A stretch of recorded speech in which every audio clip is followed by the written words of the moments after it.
بناء على ايه؟ يعني انت اديت لنفسك السلطه دي بناء على ايه؟ احنا عشان نعمل كورس تافل كنا بنفكر في الموضوع من 2015، عملناه في 2024 في شهر 1 2024. ليه؟ خلصنا سلتا وخلصنا دلتا واشتغلنا تيتشر ترينرز وعرفنا البروسيس ماشيه ازاي، ظبطنا اللانجوج لو كان فيها مشاكل وتاكدنا ان احنا بنتكلم صح ومفهومين والكلام ده كله، حطينا الاوتلاين بتاع الكورس وبدانا نعمل الكورس. قعدنا بتاع 9 سنين. انت خلصت تافل وطالع عايز تدي كورس تافل؟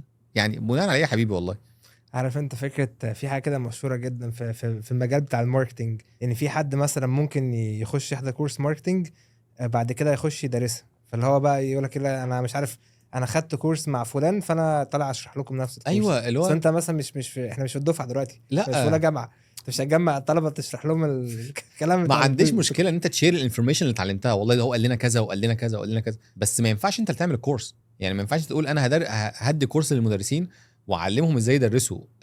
طب انا اسف والله في اللي انا بقوله، اللانجوج عندك مش احسن حاجه،